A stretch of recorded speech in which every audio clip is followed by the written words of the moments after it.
Megan Foster ne s'attendait pas à ce que la phrase qui allait changer son mariage soit prononcée si calmement.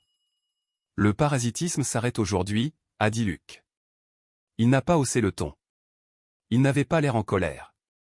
Il l'a dit de la même manière qu'il parlait des nouvelles politiques au travail ou des changements dans son équipe, comme si c'était raisonnable, comme si c'était logique, comme si c'était déjà décidé. Il se tenait dans la cuisine de leur appartement de Chicago, l'endroit que Megan avait transformé en foyer depuis 6 ans. L'odeur de romarin et d'ail du dîner flottait encore dans l'air. Megan séchait une assiette quand Luke a parlé. « Je viens d'avoir une promotion », a-t-il ajouté, comme si cela expliquait tout. Megan a lentement posé l'assiette sur l'égouttoir. Elle ne s'est pas retournée tout de suite. Elle connaissait ce ton. C'était le ton d'un homme qui avait répété quelque chose dans sa tête jusqu'à ce que cela semble juste. « Tu m'as entendu », a continué Luke. « Nous devons séparer notre argent. Je ne vais pas entretenir quelqu'un qui ne fait pas sa part. » Megan s'est tournée pour lui faire face. 6 ans de mariage, 6 ans de factures partagées, de peines partagées, de rêves partagés, réduits à un seul mot. Profiteuse. Elle a regardé Luke, son nouveau costume cher, ses chaussures cirées, la confiance qui venait avec un titre plus élevé et un plus gros salaire. « Que veux-tu dire » a-t-elle demandé doucement.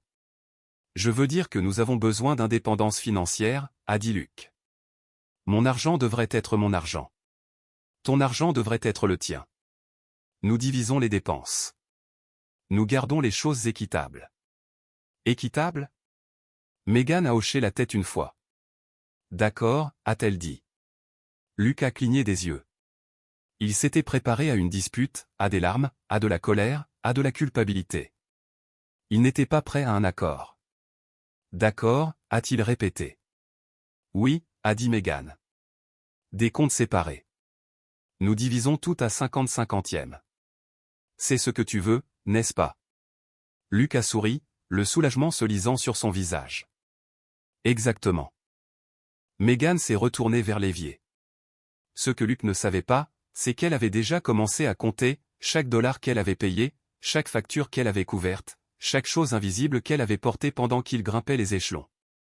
Dans 3 semaines, il regretterait chaque mot qu'il venait de prononcer. Mais pour l'instant, il pensait avoir gagné. Et Megan le laissait le croire. Megan Foster n'était pas la femme que Luke pensait qu'elle était. Pour lui, elle n'était qu'une enseignante, un travail simple, un salaire stable. Rien d'impressionnant comparé à sa carrière en entreprise. C'était l'histoire qu'il se racontait. C'était aussi l'histoire que sa mère aimait répéter.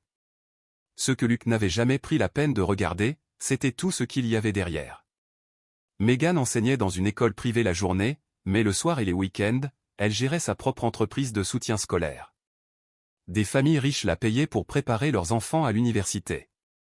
Des chefs d'entreprise l'engageaient pour préparer leurs adolescents aux écoles d'élite. Certains de ses clients payaient plus pour une heure que ce que Luke dépensait pour un bon dîner.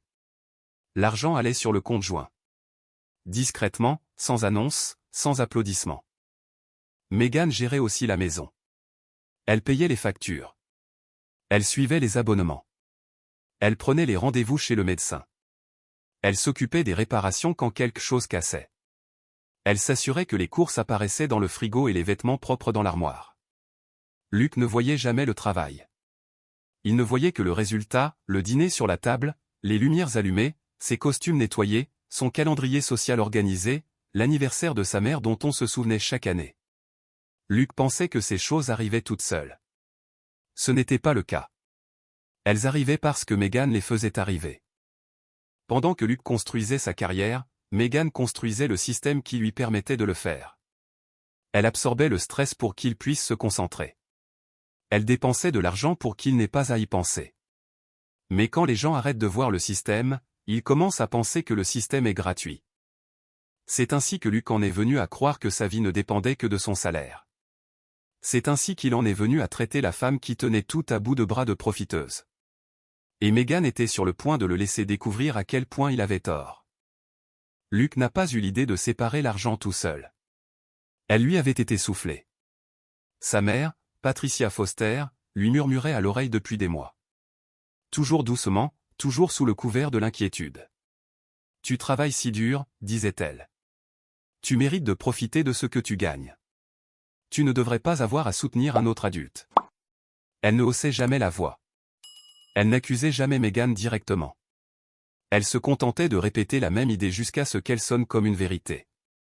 Patricia croyait qu'une épouse devait graviter autour de son fils, pas se tenir à ses côtés. Dans son monde, les hommes ramenaient l'argent et les femmes étaient censées être reconnaissantes. Quand Meghan payait pour des choses, cela mettait Patricia mal à l'aise. Cela ne correspondait pas à l'image qu'elle voulait. Lors des déjeuners de famille, Patricia louait Luke pour son ambition.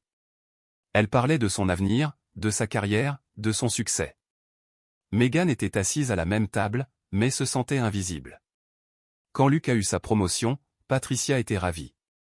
Pour elle, c'était la preuve qu'il n'avait plus besoin de dépendre de personne. « C'est ton moment », lui a-t-elle dit. « Maintenant, tu peux enfin prendre le contrôle de ta vie. » Contrôle était le mot qui était resté. Au moment où Luke est entré dans cette cuisine et a dit à Meghan que le parasitisme s'arrêtait aujourd'hui, il croyait faire quelque chose de courageux.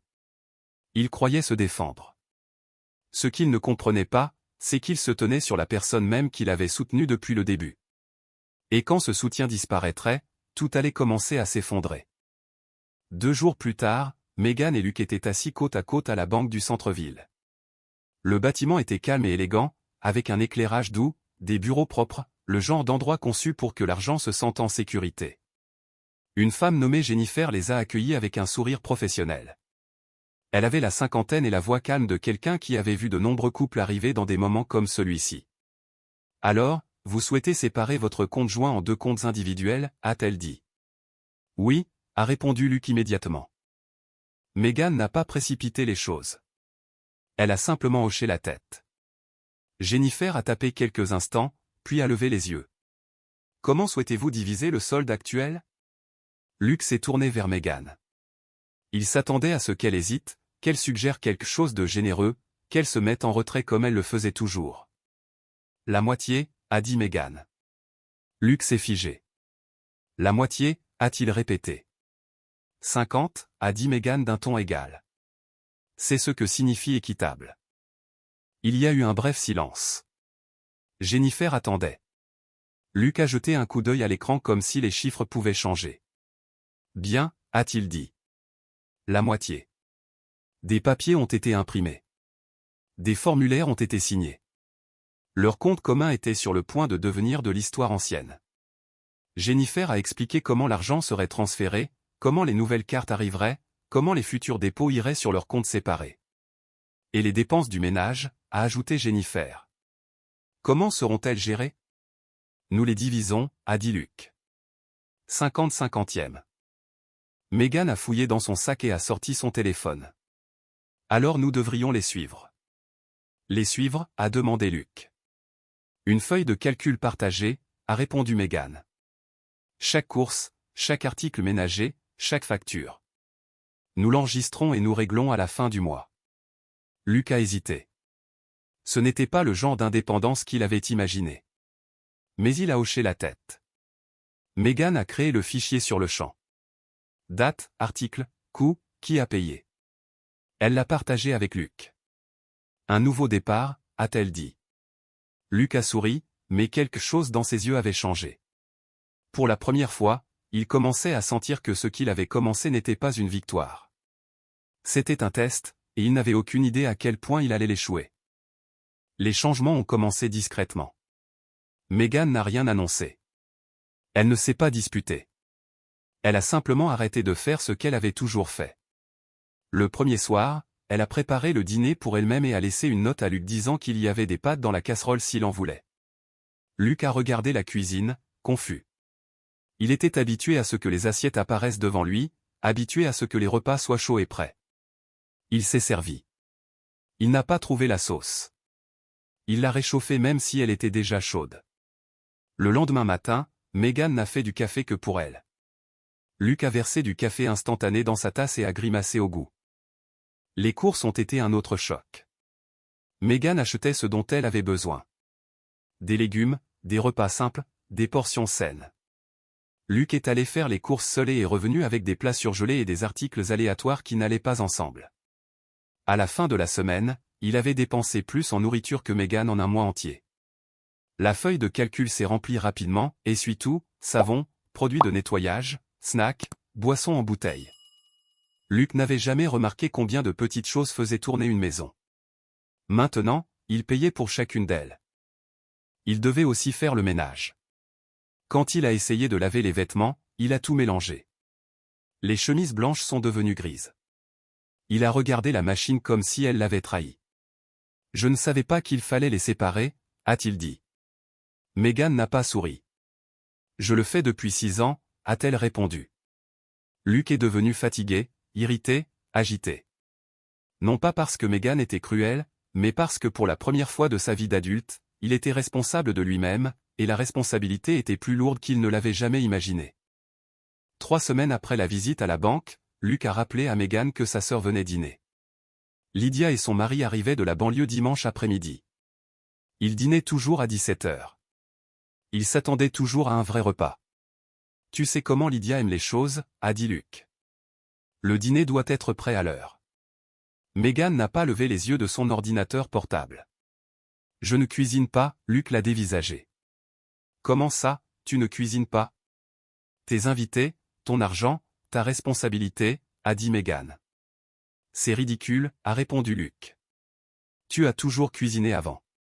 Megan a dit calmement, maintenant, nous avons des finances séparées. Luc n'a pas discuté. Il est allé au magasin ce soir-là pour la première fois depuis des années. Il est parti pendant des heures. Quand il est revenu, il avait l'air épuisé et confus. Les sacs étaient remplis de nourriture aléatoire, de charcuterie, de pain, d'une tarte déjà cabossée. Comment faisais-tu ça chaque semaine, a-t-il demandé. Megan a simplement haussé les épaules. Le dimanche à 17h, Lydia est entrée et a immédiatement plissé le nez. Où est le rôti, a-t-elle demandé. Je ne sens rien cuire. On fait simple, a dit Luc. Lydia a regardé la table. Des boîtes en plastique, du pain acheté en magasin, pas de plat chaud. Qu'est-ce que c'est, a-t-elle exigé. Megan était assise dans le salon en train de lire. Luc a dégluti. Megan et moi avons des finances séparées maintenant. Elle ne cuisine plus. Lydia s'est tournée vers Megan. Qu'est-ce qui s'est passé? Luc a tout expliqué. La promotion, le commentaire sur la profiteuse, la division 50-50e. Quand il a fini, Lydia a ri. Pas gentiment. Toi et maman, vous avez dit à la femme qui gère toute votre vie qu'elle était un fardeau. Luc est resté silencieux. C'est insensé, a dit Lydia. David, on s'en va. Elle s'est penchée et a embrassé Megan sur la joue. Tu mérites mieux. Luc est resté au milieu de la pièce, fixant la nourriture qu'il n'avait même pas su préparer. Pour la première fois, il a vu à quel point il s'était isolé. Après le départ de Lydia, Megan s'est dirigée vers son bureau et a ramené un dossier. Elle l'a posé sur la table entre eux. Tout est là-dedans, a-t-elle dit. 6 ans de chiffres. Luc a regardé le dossier mais ne l'a pas ouvert. Megan l'a fait. Mes revenus, a-t-elle commencé, enseignement et tutorat. Près de 400 000 $. Luc a froncé les sourcils. Logement, a poursuivi Megan. Loyer, charges, internet. La part que j'ai payée au-delà de la moitié. Plus de 48 000 $. Sa bouche s'est légèrement ouverte. Nourriture, a dit Megan. Courses, fournitures ménagères, cadeaux pour ta famille, vacances, anniversaire, plus de 30 000 $. Elle a fait une pause. Ton abonnement au golf, aussi. Luc a fixé les pages. Je pensais que ces choses arrivaient toutes seules, a-t-il murmuré. Elles sont arrivées parce que je les ai payées, a répondu Megan. Elle est passée à la dernière section. 15 heures par semaine de cuisine et de ménage, 10 heures de gestion des emplois du temps et des événements familiaux. Si je facturais même le tarif minimum, ce serait près de 200 000 $ de plus. La pièce est devenue silencieuse. Luc paraissait plus petit maintenant. Je ne savais pas, a-t-il dit. Tu n'as pas regardé, a répondu Megan. Luc s'est frotté le visage. Qu'est-ce que tu attends de moi? Megan a fermé le dossier. Je veux être vu. Pour la première fois depuis le début de cette histoire, Luc a compris que la femme qu'il avait traitée de profiteuse avait porté sa vie sur son dos, et que ce poids était finalement en train de l'écraser, lui. Cette nuit-là, le téléphone de Luc a sonné. C'était son père, Richard. Luc l'a mis sur haut-parleur. J'ai tout entendu, a dit Richard. Lydia m'a raconté. Luc n'a pas parlé.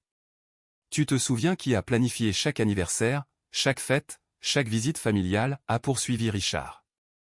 Silence. C'était Mégane, a-t-il dit. C'est elle qui faisait fonctionner cette famille. Luc a dégluti. Tu vivais confortablement parce que ta femme payait avec son temps et son argent, a dit Richard. Et tu as appelé ça du parasitisme. Je ne voulais pas la blesser, a dit Luc doucement. L'intention n'efface pas le mal, a répondu Richard. Tu as pris sans voir. C'est pire. Richard a fait une pause. Si tu veux sauver ce mariage, tu dois apprendre à valoriser ce que tu as avant qu'il ne soit trop tard. L'appel s'est terminé. Luc est resté assis sur le canapé, fixant l'écran sombre. Pour la première fois, il n'était pas en colère. Il avait honte. Luc n'est pas soudainement devenu un homme meilleur. Il est devenu un homme confus. La semaine suivante, il a essayé de faire les choses que Mégane avait toujours faites. Il a lavé les vêtements et en a ruiné la moitié. Il a passé l'aspirateur et a cassé la machine. Il a cuit des œufs et les a fait brûler dans la poêle. Je ne sais pas comment tu faisais tout ça, a-t-il dit un soir. Mégane a répondu sans émotion, je n'avais pas le choix. Luc a commencé à sentir le poids de sa propre vie. Liste de courses, planning de nettoyage, factures, travail. Plus rien ne semblait simple. Il rentrait à la maison fatigué d'une manière qu'il n'avait jamais connue. Pas fatigué par les réunions, fatigué d'exister. Un soir, il s'est assis à table et a regardé la feuille de calcul. C'est tout, a-t-il demandé. Oui, a dit Mégane. Il a fermé lentement l'ordinateur portable. Je pensais que je portais tout, a-t-il dit. Mais je ne portais rien. Mégane n'a pas répondu. Luc a commencé à écrire une liste, longue de 3 pages, de choses qu'elle avait faites, de choses qu'il n'avait jamais remarquées. Il la lui a tendue le lendemain matin. J'avais tort, a-t-il dit. J'étais aveugle. Mégane a regardé les pages. Elle ne lui a pas pardonné. Pas encore. Mais pour la première fois, Luc apprenait enfin ce que signifiait réellement un partenariat. 6 mois ont passé. La maison n'est pas devenue parfaite par magie. Mais Luc était différent. Il faisait ses propres listes de courses maintenant. Il a appris quels légumes se conservaient et lesquels pourrissaient vite. Il cuisinait des repas simples qui devenaient lentement meilleurs. Il lavait les vêtements en charges séparées. Il nettoyait sans qu'on le lui demande. Mégane ne lui rappelait plus. Elle ne le portait plus non plus. Luc sentait la différence chaque jour, l'effort nécessaire pour faire tourner une vie, le travail silencieux qui lui avait été invisible auparavant. Un soir, il s'est assis et a soupiré. Je ne comprends pas comment tu faisais ça tout en travaillant à plein temps, a-t-il dit. Parce que quelqu'un devait le faire, a répondu Mégane. Luc a hoché la tête. Pour la première fois de sa vie, il respectait le poids que Mégane avait porté. Pas comme une idée, mais comme quelque chose qu'il pouvait enfin ressentir. Patricia est venue un dimanche après-midi. Elle n'est pas arrivée avec sa confiance habituelle. Elle s'est assise en face de Mégane et a joint les mains. J'ai eu tort, a-t-elle dit. Je vous ai jugé sans rien savoir. Mégane a attendu. J'ai dit à Luc des choses que je n'aurais pas dû dire, a poursuivi Patricia. Je vous ai fait paraître petite. Mégane l'a regardée dans les yeux. C'est vrai. Patricia a dégluti. Je suis désolé. Ce n'était pas fort. Ce n'était pas dramatique, mais c'était réel.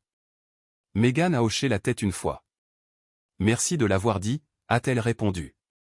Luc observait en silence. Pour la première fois, sa mère ne contrôlait pas l'histoire.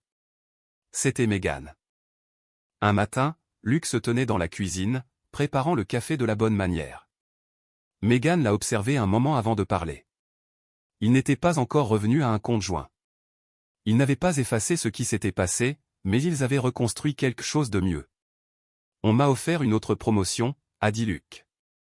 Mégane a levé les yeux. Je n'ai pas encore dit oui, a-t-il ajouté. Je voulais d'abord t'en parler.